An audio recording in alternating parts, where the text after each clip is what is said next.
면역력이란 우리 몸을 지키는 외부 방어 시스템입니다. 면역세포가 잘 싸워주면 건강을 유지하고, 그렇지 못하면 각종 질병에 시달리죠. 면역세포 중에서 암세포의 발생, 증식, 전이, 재발을 막아주는 역할을 하는 세포가 바로 NK세포입니다. 기존의 암치료법에는 절제수술, 방사선 치료, 항암 치료가 있었죠. 기존 암치료법은 암세포 제거에는 효과적일 수 있지만 암세포뿐만 아니라 정상세포도 해쳐 다양한 부작용과 후유증을 동반합니다. 그래서 여기에 부작용도 후유증도 없는 새로운 패러다임의 차세대 암치료법이 등장했습니다. 제4세대 암치료법, 면역세포 치료 NKCL. 면역세포 치료란 무너진 우리 몸의 면역 시스템을 재구축 및 활성화하여 우리 몸 스스로 암을 이겨낼 수 있도록 만드는 새로운 방식의 항암 치료법입니다. 면역세포에는 B세포, T세포, NK세포가 있습니다. B세포와 T세포는 암세포가 보내는 신호를 인지하여 암세포를 공격하는 데 비해 NK세포는 암세포를 비롯한 비정상세포를 스스로 인지하여 즉각적으로 사멸시킵니다. 그러나 우리 몸의 NK세포는 약 1억 개밖에 없어 암 환자의 몸에서 증식하는 암세포의 수를 자연적으로 감당하기에는 무리가 있습니다. 따라서 NK세포 치료는 환자 본인의 혈액을 채취해 혈액에서 NK세포를 분리합니다. 분리된 NK세포는 체외에서 배양해 다량으로 증식시키고 암 대항에 최적화된 상태로 활성화합니다. 배양된 NK세포를 링거 주사의 형태로 다시 환자의 몸속으로 투여합니다. 활성화되고 증식된 NK세포는 혈액을 통해 전신을 순환하며 정상세포에는 해를 가하지 않고 암세포만을 추적해 사멸시킵니다. 왜 NKCL이 혁신적일까요? NKCL의 경쟁력 첫 번째, 배양 기술력입니다. 타 의료기관에서는 1회 배양에 2억에서 3억 셀 배양 가능합니다. 이에 비해 NKCL은 평균 20억에서 40억 셀 배양이 가능합니다. 또한 타 의료기관에서는 배양 결과를 공개하지 못하지만 NKCL에서는 제공 가능합니다. NKCL의 배양 개수와 기술력에 자신이 있기 때문이죠. NKCL의 경쟁력 두 번째, 표적 치료입니다. 배양된 NK세포는 혈액 중에 나쁜 바이러스나 기타 다른 질환에도 분산되어 치료 효과를 발휘합니다. 그러나 당장 생명에 지장을 초래하는 암세포만을 집중적으로 공격해야 그 치료 효과가 극대화될 수 있습니다. 따라서 NKCL에서는 NK세포를 미리 특정함에 맞춰진 배양액에 배양하여 주입 시 우리가 치료하고자 하는 타겟 암세포만 선별적으로 집중 공격하게 합니다. NKCL의 경쟁력 세 번째, 자동 배양 시스템입니다. NK세포는 배양이 까다롭고 어려워 기존에는 전문화되고 기술력 있는 고급 인력에 의존할 수밖에 없었습니다. 연구원 1명당 환자 3명을 관리하는 게 최선이었죠. 그러나 NKCL은 배양 시스템에 인공지능을 결합하여 각각의 세포에 최적화된 배양 환경을 스스로 찾아내는 자동화 시스템을 개발했습니다. 자동화 시스템을 통해 생산성을 극대화시켜 연구원 1명당 300명의 환자를 관리할 수 있게 되었습니다. 생산 원가의 절감을 통해 시술 가격을 크게 낮추었으며 양산화 및 대중화 실현이 가능해졌습니다. 더 많은 사람들이 NKCL의 혁신적인 혜택을 누릴 수 있도록 말입니다. 세포의 활성화를 통해 많은 수의 세포를 배양해내는 배양 기술, 효과를 극대화시키는 표적 치료, 인공지능과 결합된 자동화 시스템. NKCL은 11년간 오로지 환자를 생각하는 환자 맞춤형 기술로서 혁신을 이뤄냈습니다.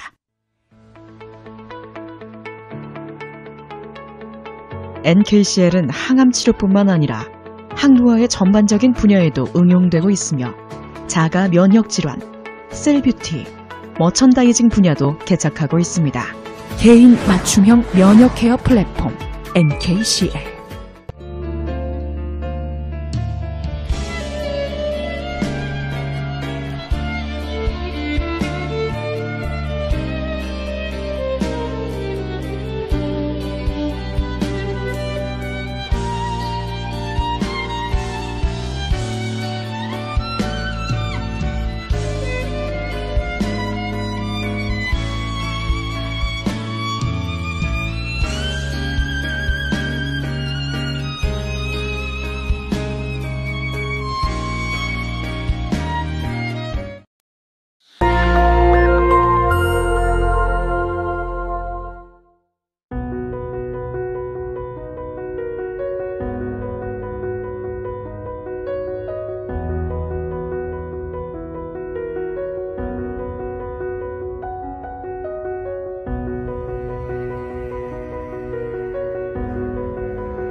외부에서 2020 대한민국 우수 브랜드 대상 시상식을 시작하도록 하겠습니다.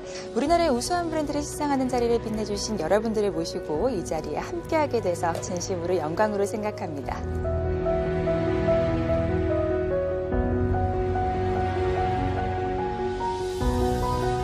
한국경제매거진의 한경 비즈니스가 주최하고 한국마케팅 포럼이 주관하는 2020 대한민국 우수 브랜드 대상 시상식에 바쁘신 와중에도 참석해 주신 내빈 여러분께 감사 인사를 전합니다.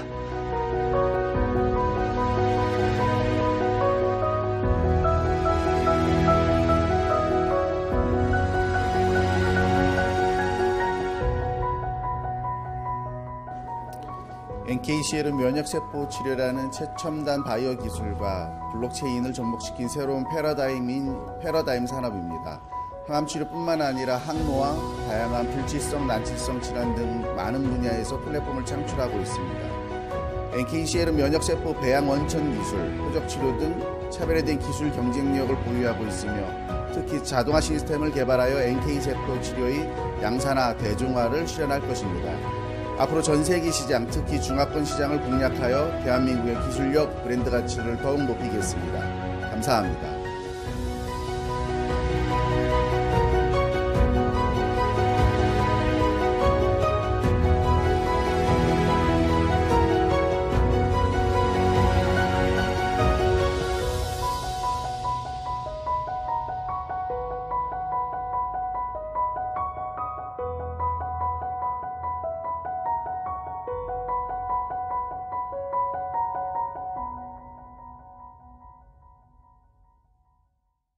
안녕하세요. 개인 맞춤형 면역 케어 플랫폼 NKCL입니다.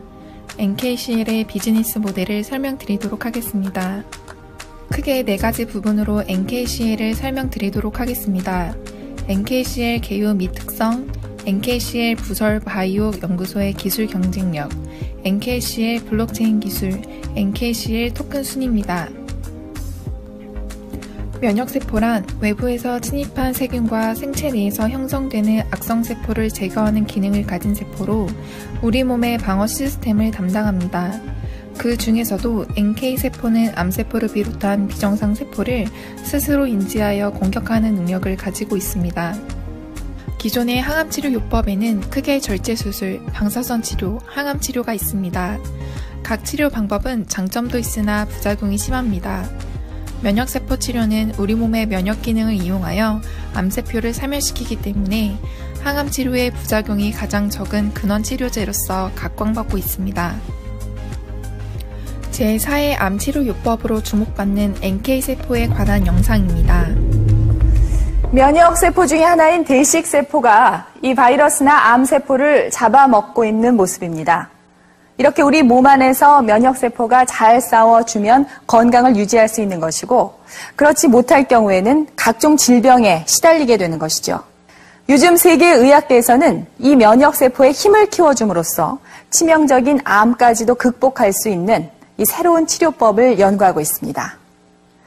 제4의 암치료법이라고 불리는 면역세포 요법, 그 현 주소를 알아봅니다.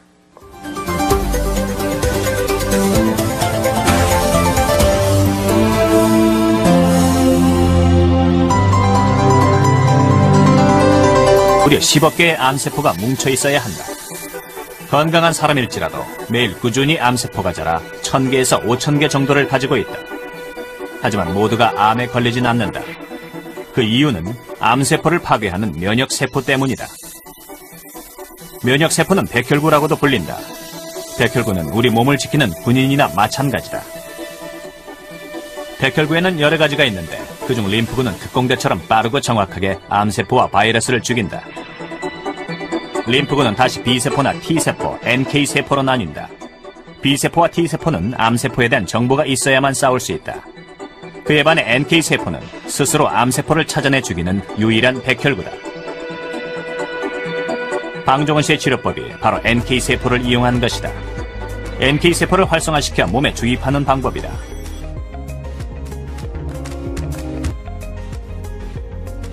NKC의 항암치료의 과정입니다. 환자의 혈액을 체열하여 그 안에 NK세포를 분리 배양한 후 숫자가 증가하고 활성도가 높아진 NK세포를 링거를 통해 환자의 몸에 다시 투여합니다. NKCL의 항암치료 임상 사례입니다. 간 전이가 일어난 대장암 환자의 CT 영상입니다. 화학요법을 사용했지만 부작용으로 중단한 뒤 NK세포 치료를 5회 투여받고 간 전이가 대부분 사라졌음을 확인하실 수 있습니다.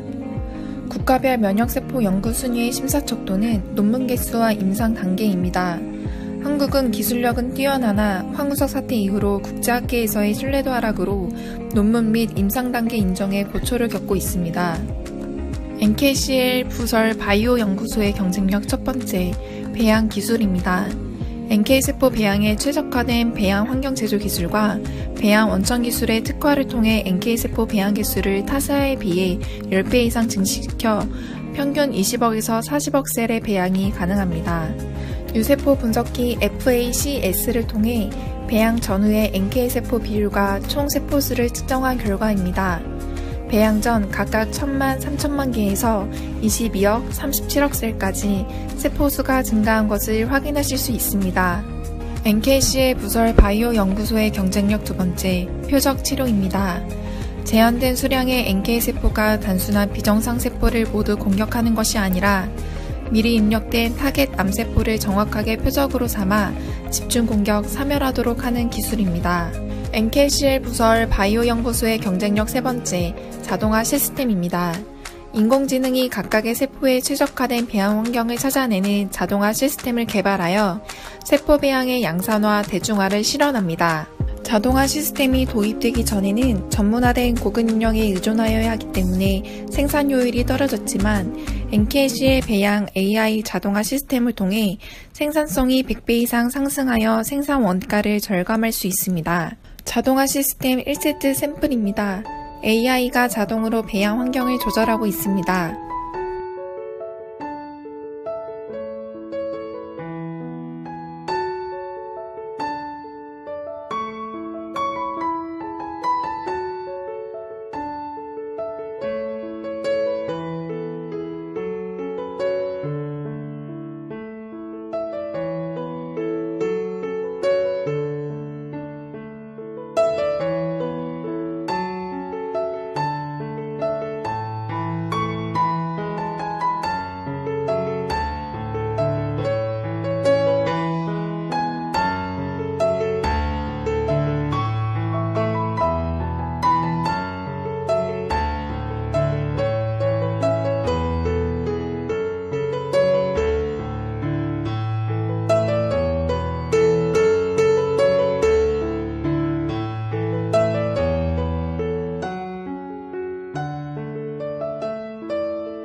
NKCL은 세계 최초로 GMP 인증을 받은 NK셀 자동화 바이오 연구소를 설립할 계획입니다. NKCL은 한국의 연구소를 중심으로 하여 바이오 연구소, 자동화 배양센터, 의료 클리닉, 향노화 센터 등을 전 세계로 진출시키고 있습니다. 현재 일본 후쿠오카에서 운영 중인 큐슈 병원의 전경 영상입니다.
NKCL은 바이오 기술과 블록체인 기술이 가장 완벽하게 결합된 구조를 가지고 있습니다. NKCL의 블록체인 기술에 관해 설명드리겠습니다. NKCL은 이중 체인으로 블록체인을 구성합니다.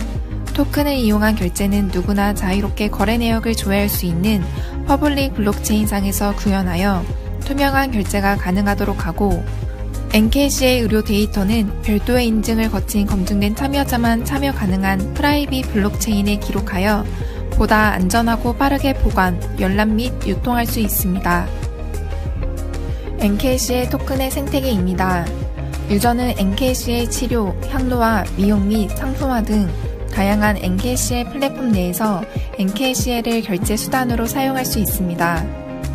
고객의 의료 데이터를 블록체인상에 저장하여 세계 각지 어디에서나 간단한 인증을 통하여 실술 및 컨시어지 서비스가 가능합니다. 고객은 본인의 의료 데이터를 제공함으로써 토큰 보상을 받고, 의료기관, 제약회사 등 의료 공급자는 해당 의료 데이터를 통하여 의료 발전에 기여하는 선순환 사이클을 생산합니다. NKCL 코인은 100억 개가 발행되며 그중 15%인 15억 개가 세일 물량으로 책정되어 있습니다. 자세한 토큰 분배 및 자금 사용 목적은 아래의 그래프를 참고하시기 바랍니다. 토큰 로드맵입니다. 로드맵은 상황에 따라 변경될 수 있으니 참고 부탁드립니다. 비즈니스 로드맵입니다. 임상 및 특허 R&D입니다. NKCL은 전 세계의 많은 파트너들과 우수한 임원진 및 기술진, 훌륭한 어드바이저들과 함께하고 있습니다. 개인 맞춤형 면역 케어 플랫폼 NKCL. 감사합니다.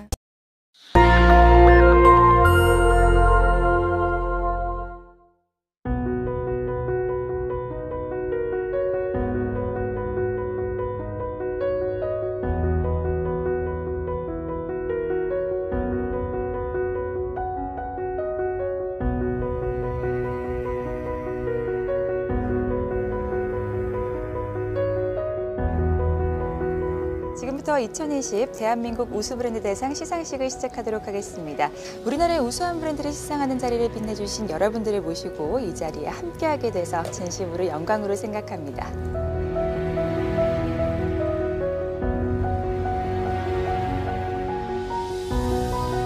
한국경제매거진의 한경 비즈니스가 주최하고 한국마케팅 포럼이 주관하는 2020 대한민국 우수 브랜드 대상 시상식에 바쁘신 와중에도 참석해 주신 내빈 여러분께 감사 인사를 전합니다.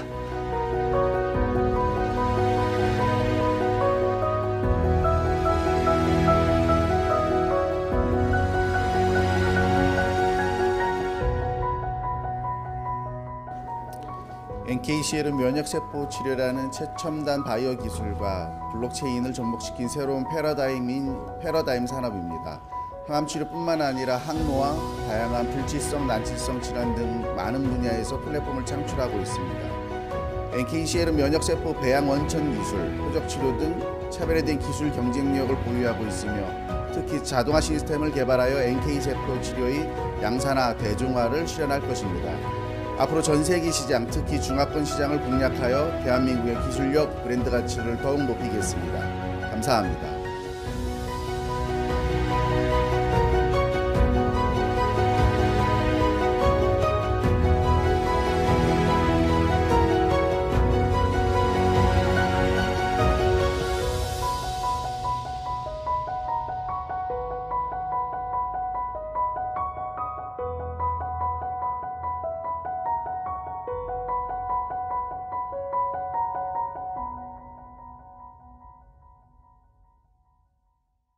네, 2016년 무릎 퇴행성 관절염으로 인공관절 수술을 받은 환자가 무려 6만 5천 명이나 된다고 하는데요. 많군요. 네, 인공관절 수술에도 다양한 시술 방법이 있는 걸로 아는데요. 인공관절과 그리고 또 고정치료, 고정장치를 통한 치료는 또 어떤 건지 설명 부탁드립니다. 예, 먼저 인공관절은 아니지만 근위경골 절골술이라는 수술 방법을 설명을 드리겠습니다.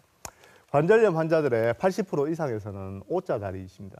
우리나라에서 특히 더 많죠. 네. 이러한 O자 다리는 미관상의 문제도 있지만 이렇게 O자 다리가 되면서 무릎의 체중 부하가 이 안쪽으로 집중이 되게 됩니다. 그럼으로써 무릎 관절 안쪽이 더 빨리 닳게 되죠. 이렇게 빨리 닳게 되면 문제가 어떻게 생기겠습니까? 닳으면서 관절강이 더 좁아지면서 오자다리가 더 심하게 됩니다. 이렇게 서로서로 악순환이 되게 되는데요. 그럼으로써 이제 관절염이 빨리 진행을 하게 됩니다. 그래서 이 수술은 그래서 이러한 오자다리를 뼈를 교정을 하여서 똑바르게 펴주는 그런 원리를 통해서 관절염의 진행을 막아주는 수술 방법인데요. 수술 효과도 뛰어나고 굉장히 좋은 수술인데 예전에는 이런 수술을 많이 못했었습니다. 수술 방법이 너무 어려워서 결과가 확실하지가 않고 수술 방법이 너무 어려워서 못했었는데 10년 전부터 이렇게 간단하게 수술할 수 있는 새로운 수술 방법이 나오면서 최근에는 굉장히 수술도 많고 결과도 좋은 수술 방법입니다. 쉽게 말하면 오자다리 교정술이네요. 예, 그렇습니다. 비슷하게 이렇게 관절 안쪽으로만 관절이 많이 따르신 분들이 많은데 이런 경우에 또 한 가지 방법은 이렇게 달았는 안쪽 부분만 인공관절을 시행하는 방법입니다. 인공관절을 이제 부분 치환술이라고 하죠. 그런데 이 방법은 기술적으로 아주 섬세한 테크닉을 요구하기도 하고요. 아직까지는 이 한쪽만 바꾼 인공관절의 수명이 그렇게 길지가 않아서 저는 크게 선호하진 않는 수술 방법입니다. 앞에서 말씀드린 이런 여러 가지 방법들이 있는데 이런 방법들을 다 쓸 수 없을 정도로 굉장히 심하고 사기 중에서도 더 심한 경우에는 어쩔 수 없이 인공관절 수술을 할 수밖에 없습니다. 이 무릎을 절개하고 손상된 관절면을 깨끗하게 정리한 후에 인공관절 수술을 하게 됩니다. 인공관절 수술한 후에 사진을 보시면 다리도 똑바라졌죠. 사진을 보시면 한쪽은 인공관절 수술을 하셨고 한쪽은 이제 하시려고 기다린 다리인데 양쪽 다 수술하시고는 이렇게 똑바른 다리를 가지게 됩니다. 그러면 이런 상황에서 최신형 인공관절이 좋을까요? 아니면 30년 동안 모델 체인지 없이 계속 써온 관절이 좋을까요? 아무래도 개발이 진행된 최신형이 좋지 않을까요? 예. 아니면 계속 30년 동안 꾸준히 진행되어 온 이유가 있지 않을까요? 예. 인공관절은 자동차하고는 달라서 이게 최신형 모델이 항상 좋은 건 아닙니다. 그렇군요. 예, 그렇다고 무조건 구형 모델이 좋다는 뜻은 아니지만 그림을 보시면 이렇게 여러 가지 형태들이 있는데요. 이쪽 두 번째 그림하고 이 다섯 번째 그림을 보시면 인공관절의 인공연골이 사람의 진짜 연골하고 굉장히 흡사하게 되어 있습니다. 이 제품을 얘기하는 것은 아닌데 10년 전에 영국에서 아주 큰 회사입니다. 이러한 형태의 인공관절이 새로 개발이 되었습니다. 개발이 되었는데 기능도 굉장히 우수하고요. 다리도 잘 구부러집니다. 그리고 연구 결과 그 인공관절의 수명도 원래 쓰던 것만큼 충분하게 잘 나오고 굉장히 편하다고 나왔죠. 그러니까 환자들이 얼마나 좋아하시겠습니까? 그래서 선풍적인 인기를 끌고 많은 의사들이 저 인공관절을 수술을 많이 했는데 수술을 하고 나서 실제로는 어떤 일이 벌어졌냐면요. 4, 5년이 지나고 이 인공관절이 전부 다 파손이 됐습니다. 실제로 뭐 100%의 환자는 아니지만 40, 50%에서 인공관절이 빨리 마모가 되어서 다 망가지는 결과가 나타났는데요. 연구하고 개발하고 이럴 때는 수많은 연구 결과와 실험을 했는데 그때는 괜찮았다고 하지만 실제 사람 몸속에 들어가니까 우리가 예상치 못했던 그런 결과가 나오신 거죠. 또 많이 받는 질문 중에서 인공관절의 수명에 대한 질문입니다. 10년 간다던데 누구는 15년 간다던데 도대체 그러면 10년 뒤에 나는 어떡하노? 이렇게 묻는 분들이 굉장히 많죠. 그렇겠죠. 예. 이번에도 이렇게 자동차하고 비교해서 설명을 간단히 드리려고 합니다. 자동차도 마찬가지지만은 횟수보다는 주행거리, 관절의 사용량이라든지 내가 어떻게 관리하는가, 생활 습관 이런 것이 더 중요합니다. 그래서 어떤 분들은 굉장히 많이 사용하고 너무 무리해서 10년도 안 되어서 다 다른 분도 있는 반면에 20년, 30년이 지나도 잘 쓰시고 있는 분이 훨씬 더 많은 것이 사실입니다. 그렇군요. 또 다른 질문을 살펴보면 이런 질문들을 많이 하시죠, 그죠? 주변에서 무릎 수술은 될 수 있는 한 최대한 늦춰서 하는 게 좋다더라. 이렇게 굉장히 많이 얘기를 하십니다. 그렇지만 이 질문은 반은 맞고 반은 틀립니다. 앞에서 말씀드렸지만은 골다공증이라든지 다른 신체 상태를 고려해서 적당한 때 하는 것이 좋습니다. 너무 늦추는 게 꼭 좋은 건 아니죠. 50대에서 수술을 하시게 되면 앞에서 보신 것처럼 이 주행거리가 늘어나겠죠. 많이 쓰고 50대에서 무릎을 훨씬 더 많이 쓰시게 됩니다. 70대보다는 2배 이상 쓰시거든요. 그렇게 되면은 결국은 빨리 닳게 되고 70대에 대해서 새로 수술을 해야 되는 문제들이 발생을 하고 반면에 70대 후반이나 80대까지 아픈 걸 억지로 참고 계시다가 이 수술을 하게 되면은 관절이 아프니까 그동안 어떻게 했어요? 많이 안 걸으시거든요. 그렇죠. 그러면은 골다공증도 생기고 당뇨병도 생기고 심장병도 생기고 이런 여러 가지 문제가 생깁니다. 그럼 이렇게 여러 가지 문제가 생긴 분들은 수술하기도 굉장히 까다로워요. 네. 까다로울 뿐더러 수술을 잘 해놔도 이 수술이 회복되는 데도 굉장히 오래 걸립니다. 그래서 네. 골다공증이 있으신 분들은 거의 1년 가까이 통증이 있다고 얘기하시는 분들도 있거든요. 이런 것들을 다 감안할 때는 적절할 때 하는 것이 가장 좋은데요. 그렇군요. 이 적절한 나이라는 게 언제인 것 같습니까? 뭐 자가 증상을 느끼고 이럴 때는 또 의료진을 반드시 찾아야 될 것 같은데 예. 나이가 관계 없을 것 같아요. 아, 그렇긴 한데 네. 우리가 보통 평균 수명을 고려하였을 때 한 번 수술하고 이게 제가 수명을 다할 때까지 쓸 수 있는 나이를 고려하고 뼈의 상태를 고려할 때 대한정형외과 학회에서는 65세에서 70세 사이를 권장하고 있습니다. 예. 그래서 65세 이하인 분들은 가능하면 조금 더 참았다가 수술을 하시거나 줄기세포 시술을 받으시는 게 좋을 것 같고 네. 70대가 넘으신 분들은 수술을 해야 된다면 차라리 빨리 결정하셔서 수술을 하시는 것이 경과가 더 좋다고 할 수 있겠습니다. 예. 네. 그리고 또 밑에 질문 보이시죠? 수술하고도 아픈 경우도 있던데 내 주변에 수술하고도 매나 아프던데 이렇게 해갖고 물어보신 할머니들 되게 많거든요. 네. 예, 예. 수술하고 아픈 경우가 있습니다. 실제로 있고요. 이 수술하고도 아픈 경우는 원인은 크게 세 가지로 볼 수가 있습니다. 첫 번째는 수술이 시원찮게 된 경우입니다. 네. 수술도 의사도 사람이지 않습니까? 그렇죠. 그렇다 보니까 숙련도나 이런 경험에 따라서 수술이 약간 만족스럽지 못하게 이렇게 되는 경우도 있는데 그런 경우는 통증이 있을 수도 있고 두 번째는 재활의 문제입니다. 아까 말씀드린 것하고 일맥상통하는데 나이가 너무 많으신 분들은 근육이나 인대도 약해지고 뼈도 약해지기 때문에 이 재활 과정도 굉장히 오래 걸리고 아까 말씀드린 것처럼 1년이 넘게 계속 아프시다고 이렇게 얘기하시는 분들도 있습니다. 네. 그리고 세 번째, 허리 문제가 있는데요. 실제로는 무릎 수술을 하시고 아프시다 가는 환자분들의 거의 80%는 이 문제입니다. 무릎 관절염이 있으신 분들은 허리에도 문제가 있는 경우가 거의 10중 8구인데요. 네. 척추 협착이라든지 전방 전이증 같은 문제가 있는데 네. 이런 문제가 생기면은 다리로 가는 신경이 막혀서 다리에 신경통이 오게 됩니다. 그러면은 다리가 저리고 아프고 쑤시고 많이 걸으면은 다리가 무겁고 사실 이런 증상들은 무릎 관절염에 의한 증상이라기보다는 허리 문제로 인한 증상인데요. 그래서 이런 문제가 있으신 분들은 무릎 수술을 한다고 해서 허리 문제가 좋아지진 않거든요. 예. 그래서 허리 문제도 같이 치료를 하시는 것이 현명한 방법이라고 할 수 있겠습니다. 네. 마지막 질문인데요. 인공관절 수술 후에 양반다리나 쪼그리 앉기가 가능한가? 물어보시는 많이 궁금해하실 것 같아요. 예, 있죠, 그죠? 네. 수술하고 나면 뻐덕다리가 된다던데 이거 어떻게 하면 좋노? 이렇게 물어보시는데 앞서서 말씀드렸다시피 양반다리나 쪼그리 앉기 자체가 좋지가 않습니다. 이런 자세. 네. 지금 보시는 사진은 수술하고 3개월 되신 분이거든요. 음. 보통 3개월이 되고 늦어도 1년까지는 이렇게 다 굽혀집니다. 그래서 일상생활에서 양반다리라든지 쪼그리 앉기 같은 것이 다 가능은 하신데 그러면 가능은 한데 왜 뻐덕다리라고 얘기를 하느냐 하면은 의사들이 이런 자세를 못하게 합니다. 제가 환자들한테 얘기를 해요. 이런 자세가 되기는 돼도 이런 자세를 많이 하게 되면은 당신은 인공관절을 오래 못 쓴다. 예. 인공관절 수명이 짧아지기 때문에 가능하면은 이런 자세를 피해라. 그래서 수술을 하게 되면은 아드님이나 따님한테 말씀을 드리죠. 침대를 사드리고 소파를 사드리라고. 그래서 될 수 있으면 바닥 생활을 하지 않도록 하는 것이 인공관절 수명을 연장시키는 비결이라고 하겠습니다. 네. 76세 여자분인데요. 이 환자분은 저한테 2014년도에 오셨습니다. 오셨는데 오른쪽 무릎이 아프다고 오셨어요. 오른쪽 무릎이 너무 아파서 오셨는데 사진을 찍어 보시면은 이쪽이 왼쪽입니다. 네. 이쪽이 왼쪽이고 이쪽이 오른쪽인데 보시면 왼쪽에 벌써 인공관절 수술을 하셨죠. 그래서 제가 환자분한테 물어봤습니다. 인공관절 수술 왼쪽은 언제 하셨어요? 그러니까 2010년도에 하셨다고 합니다. 그러면은 제가 봐서는 관절염이 너무 심해서 2010년도 처음 수술할 때 오른쪽도 수술을 하셨어야 하는데 왜 수술을 하지 않았냐 하니까 그때 통증도 너무 심하고 무서워서 오른쪽은 예. 좀 더 버티다 해보려고 예, 그래서 버티다가 이제 한 4년 정도 버티다가 너무 아파서 오신 겁니다. 네.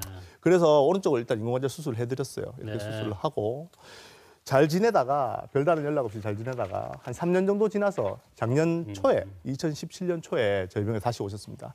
오셨는데 이번에는 이제 왼쪽 무릎이 아프다고 오신 거죠.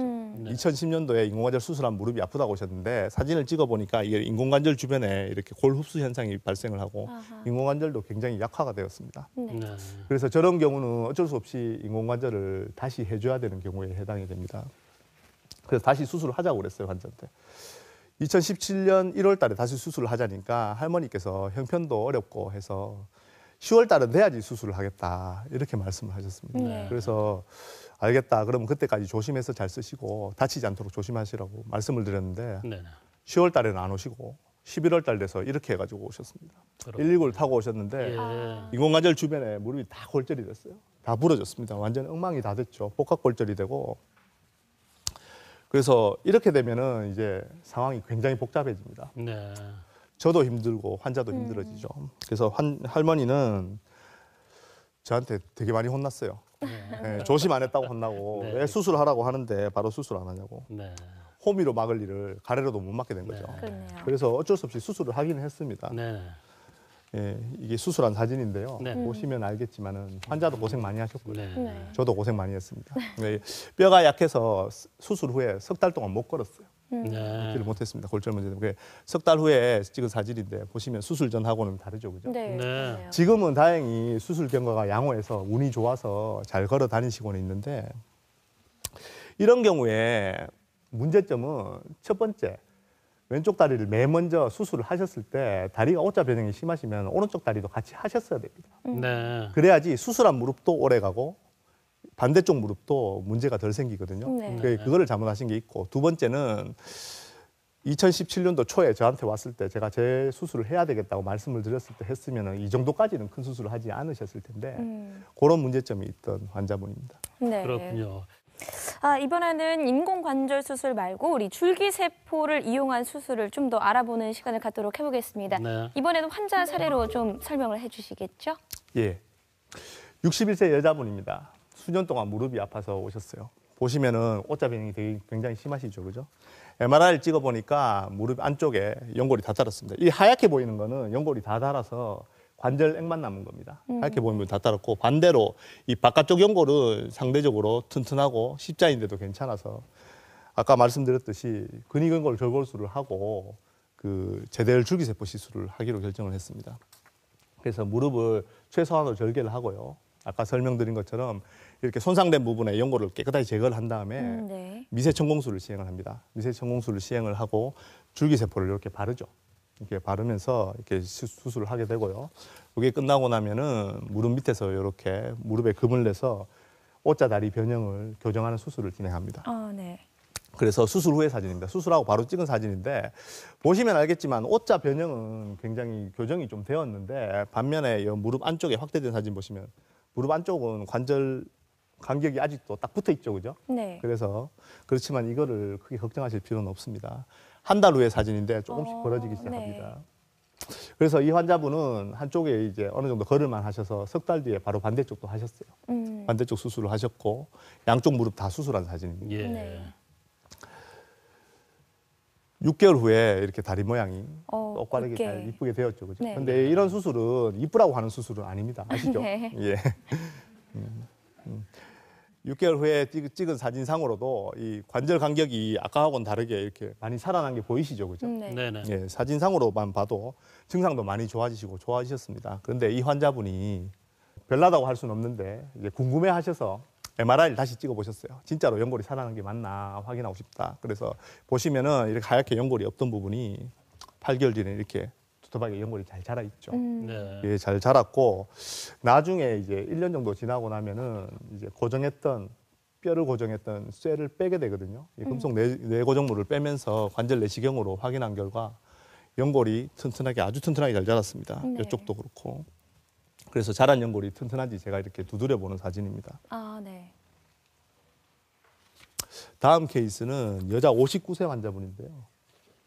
한 1년 정도 넘게 왼쪽 무릎이 아파서 오셨습니다. 오셨는데 엑스레이 사진상으로 보면 관절염이 별로 안 심해 보이세요. 예. 2기나 3기 초반 정도로. 그리고 이제 그래서 약도 먹고 주사도 맞고 물리치료도 하고 이렇게 치료를 갖다 계속 했는데 어떤 치료를 해도 증상이 안 좋아집니다. 침도 맞고 뜸도 떴어요. 그래서 계속 아프다고 하셔서 병원에 오셔서 MRI를 찍어봤습니다. 네. MRI를 찍어보니까 부분적으로 관절 안에 연골 손상이 있으면서 골괴사 소견도 보이시죠? 이제 보면 아시겠죠, 그죠? 네. 네, 이런 손상이 엑스레이 상에서는 보이지 않았지만은 실제로는 있었던 겁니다. 다리 모양은 그렇게 O자 다리 변형이 많이 심하신 편은 아닙니다. 그래서 이 손상된 연골 부위에 제대열 줄기세포 시술을 하기로 결정을 했습니다. 네. 그래서 아까 보셨던 관절 내시경으로 들어가서 이 손상된 연골 부위입니다. 이쪽 2군데, 3군데, 그리고 이제 연골판도 이렇게 파열이 되어 있죠. 이것을 먼저 관절 내시경으로 연골판 파열을 이렇게 깨끗하게 정리를 하고요. 찢어진 부분을 정리를 하고 그 다음에는 이게 손상된 연골을 다 제거하고 미세천공술을 합니다. 네. 미세천공술을 하고 여기다가 제대열 줄기세포 주입을 하죠. 네. 이 환자분 같은 경우는 이제 손상된 부위가 적당한 부위고 사이즈도 적당해서 관절 내시경으로 절개하지 않고 관절 내시경으로 이 수술을 진행했습니다. 이쪽에 손상된 부분도 이렇게 깨끗하게 발라주고요. 네. 네, 무릎 관절염에 대한 시술과 수술 최신 방법에 대해서 알아봤는데요. 네. 근데 뭐니 해도 나의 건강한 관절을 지키는 게 중요하거든요. 네. 자, 우리 건강한 관절을 지키기 위해서 생활 습관 교정이 어떤 게 있을까요, 원장님? 예, 무릎 관절염을 예방하고 관리하고 튼튼한 관절을 만들기 위해서는 3가지 요소가 중요한데요. 영양과 운동, 생활 습관입니다. 먼저 생활 습관을 보면 앞에서 말씀드린 대로 양반다리라든지 쭈그려 앉기, 무릎을 꿇는 자세를 피하는 것이 가장 중요하겠고 비만 또한 굉장히 중요합니다. 비만은 관절의 가장 큰 적이라고 생각하셔야 됩니다. 네. 적절한 체중 유지를 하셔야 되고요. 조사 결과에 따르면 5kg 정도 체중 감량을 하면 관절염 환자에서 통증이 50% 가까이 줄어든다고 하니까 한번 도전해 보실만 하죠. 예. 그 다음에는 영양분인데요. 무릎 연골을 형성하는 영양분들은 저렇게 콘드로이친이라든지 글루코사민, 비타민 B, C, D가 중요합니다. 네. 이러한 성분들은 가장 어디에 많으냐면은 녹황색 채소에 많습니다. 그래서 이러한 녹황색 채소를 많이 드시는 좋은 식습관을 유지하시는 게 좋겠고 네. 마지막으로 중요한 건 운동입니다. 무릎 주변에 대퇴사두근이라고 허벅지 근육을 강화시킴으로써 무릎 관절을 보호해 주는 것이 굉장히 중요한데요. 무릎 관절염 환자에서 재활 치료를 하게 되는 운동입니다. 보시면은 다리를 이렇게 쭉 뻗고 무릎을 편 다음에 다리 전체를 이렇게 들어 올리는 경우 오래 버틸수록 좋습니다. 이 무릎에 힘이 들어가죠, 그죠? 이런 치료 방법이 있고 두 번째는 제가 이 환자들한테는 달걀 깨기 운동이라고 설명을 하는데요. 네. 예, 무릎 수술하시는 환자분들한테 바로 첫날부터 제일 먼저 시키는 가장 중요한 운동입니다. 다리를 편하게 앉으셔서 다리를 이렇게 쭉 편 다음에 네. 무릎 오금 밑에 계란이 있다고 상상을 하세요. 계란이 있다고 네. 상상을 하시고 그 계란을 내가 무릎 오금 힘으로 쭉 누르면서 이렇게 펴서 계란을 깹니다. 아하. 예, 계란을 깨는 그런 힘을 갖다 가하면은 무릎 관절에 굉장히 좋다고. 또한 일상생활에서 적절한 운동이 가장 중요한데요. 무릎 관절에 도움이 되는 운동들을 보면은 물속에서 하는 운동들, 수영이라든지 아쿠아로빅 같은 물속에서 하는 운동이 가장 좋고요. 또한 실내 자전거라든지 걷기 운동도 몸에 좋다고 하실 수 있겠습니다. 네, 우리 허리 건강 때문에 너무 앉아만 있지 말고 서서 일해라라는 말 많이 들어보신 적 있으실 것 같은데요. 네네. 그런데 바른 자세가 아니라 오히려 짝다리를 짚으면 독이 된다고 합니다. 맞습니다. 척추와 골반뿐 아니라 무릎 연골까지 영향을 준다 그러니까 건강 습관을 바꾸실 때는 제대로 바꾸는 게 좋을 듯 싶습니다. 네, 건강하게 움직일 수 있도록 도와주신 우리 정형외과 전문의 김태훈 대표 원장님과 함께하셨습니다. 고맙습니다. 고맙습니다. 네.